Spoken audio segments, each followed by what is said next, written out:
Bismillahirrahmanirrahim. Dikatakan bahwa ajaran atau sesuatu yang dilakukan oleh orang yang tidak ada tuntunannya dari Rasul itu dikatakan bid'ah. Betul. Pertanyaan saya, ada orang yang mengeluarkan pernyataan bahwa bid'ah itu tidak perlu ditanyakan dalilnya, tapi tanyakan dalil larangannya. Saya mohon tanggapan dari Pak Ustadz. Terima kasih. Kasih aja Al-Quran surat 33 ini dalil. Surat 33 ayat 36, surat 24 ayat 51, surat 6 116, surat 2 170, surat 7 1176. Ini dalil.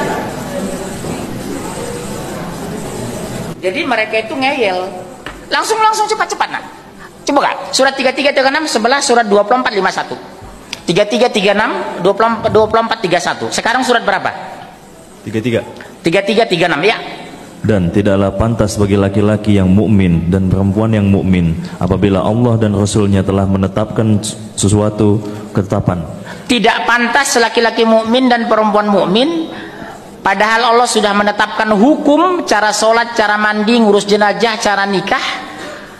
Terus akan ada pilihan yang lain bagi masih ada pilihan yang lain menjelang nikah. Apa? Siraman. Pernah nggak Khadijah siraman kok sebelum nikah? Istri Rasulullah berapa Bu? 12. Yang dimasukkan Ummul Mukminin 11. Saya tidak temukan satu hadis Rasulullah menjelang menikah ada siraman, ada tingkepan ketika mau lahir anaknya Abdullah atau anaknya Ibrahim. Pertanyaan saya, tidak pantas laki-laki yang beriman, perempuan mukmin memakai peraturan di luar peraturan Allah dan Rasul. Terus ayat itu. Dan barang siapa mendurhakai Allah dan Rasulnya, orang yang menantang Allah dan Rasulnya, bikin peraturan di luar peraturan Allah, disebut mengkhianati Allah. Apa terus? Dia telah tersesat dengan kesesatan yang nyata. Bawa ayat ini Pak. Islam itu satu, kitab itu Al-Quran, Rasul kita Muhammad bin Abdullah. Ada nggak Rasul mencontohkan? Beliau itu uswatun hasanah, contoh yang sempurna dan paripurna. Kalau kita tambah berarti menuduh Islam kurang. Kalau kita kurangi menganggap Islam berlebihan. Islam itu wasiuton, pertengahan.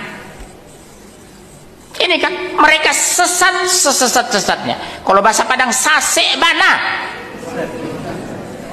Ya 2451. Langsung Mas, 2451. Ketemu? Ya. Hanya ucapan orang-orang mukmin yang apabila mereka diajak kepada Allah dan Rasulnya agar Rasul memutuskan perkara di antara mereka. Mereka berkata, kami mendengar dan kami taat. Sami'na wa ta'na. Mereka lah orang-orang beruntung. Berarti menantang Allah dan Rasul pasti rugi neraka. Gampang kok menjawabnya. Kok diam?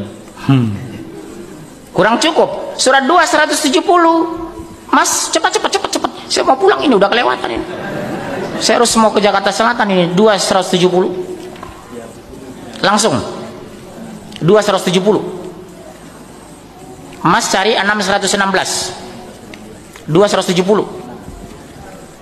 Dan apabila dikatakan kepada mereka, ikutilah apa yang telah diturunkan Allah, mereka menjawab, tidak. Kami mengikuti apa yang kami dapati pada nenek moyang kami melakukannya. Ikut nenek moyang, tingkepan nenek moyang enggak?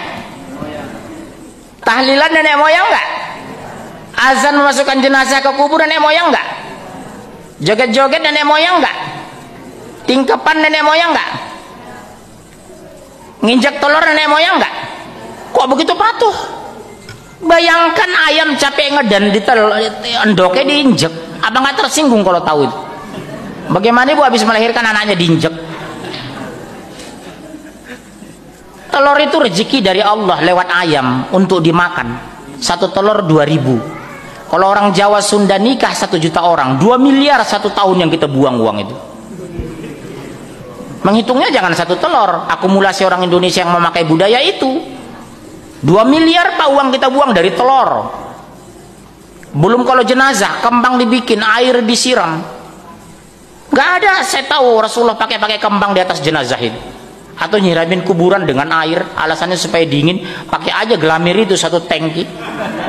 Ilmiah langsung basah semua jenazah. Betul kan Pak? Ini gampang kok Pak. Bapak bilang begini, kalau ada yang menantang, Pak, bagaimana Bapak menyikapi ayat ini? Mereka sesat sesat-sesatnya karena tidak ada contoh dari Allah dan Rasulnya. 6:16, langsung Mas. Dan jika kamu mengikuti kebanyakan orang di bumi ini, niscaya mereka akan menyesatkanmu dari jalan Allah. Jika kamu mengikuti kebanyakan orang di muka bumi ini, mereka menyesatkan panjenengan. Pertanyaan saya, lebih banyak mana, berjilbab atau tidak berjilbab? Banyak ngaji mana, ikut bid'ah atau ikut sunnah? Bid'ah. Iya kan? Hampir semua sinetron di televisi mencontohkan memasukkan jenazah pakai azan di kubur. Hampir semua sinetron di televisi saya lihat mengiringi jenazah zikir kencang-kencang. La ilaha illallah Muhammadur Rasulullah Astaghfirullahalazim Innallaha ghafurur rahim. Padahal berdasarkan hadis, mengiringi jenazah sehening kematian itu menengahi cicing. Mengiringi jenazah sehening kematian itu. Orang mati diam enggak, Dek? Diam menengahi cangkeme. Ojo ngomong. Apa Pak?